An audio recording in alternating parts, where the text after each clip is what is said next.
সময়ের কণ্ঠস্বরের ফেসবুক পেজে সকলকে স্বাগতম জানাচ্ছি। শ্রোতা বন্ধুরা, আমি যুক্ত হয়েছি রাঙামাটি থেকে। এই মুহূর্তে আমি অবস্থান করছি রাঙামাটির পর্যটনের ঝুলন্ত ব্রিজে। ঝুলন্ত ব্রিজটি আমার পিছনে আপনারা দেখতে পাচ্ছেন। ঈদের ছুটিতে অসংখ্য মানুষের পর্যটকের সমাগম ঘটেছে রাঙামাটিতে। তো আজকে বিকেলে বিভিন্ন স্পট আমি ঘুরেছি, সবগুলো স্পটে দর্শনার্থীদের পর্যটকের ছিল উপচে পড়া ভিড়। এখন আমি অবস্থান করছি ঝুলন্ত ব্রিজ এলাকায়। আমার পেছনেই রয়েছে পর্যটনের ঝুলন্ত ব্রিজ, আপনারা দেখতে পাচ্ছেন এখানে অসংখ্য পর্যটকের আসলে উপচে পড়া ভিড়।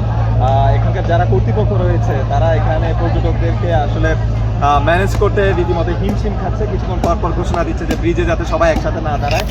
তো আমি যে বিষয়টা লক্ষ্য করতেছি, অসংখ্য মানুষের আসলে রাঙামাটিতে সমাগম ঘটেছে। পর্যটকের যিনি ব্যবস্থাপক রয়েছেন পর্যটন কর্পোরেশনের আলোক বিকাশ চাকমা, তার সাথে কথা হয়েছে, তিনি জানিয়েছেন প্রায় শতভাগ মোটেল রিসোর্টের রুম বুকিং রয়েছে। তো সামনে আরও 3 দিনের ছুটিতে পড়তে যাচ্ছে দেশ, তারা প্রত্যাশা করছে যে আরও পর্যটক বাড়বে রাঙামাটিতে। তো রাঙামাটি থেকে এই ছিল পর্যটকদের নিয়ে সর্বশেষ খবরাখবর। যুক্ত থাকুন সময়ের কণ্ঠস্বরের সাথে।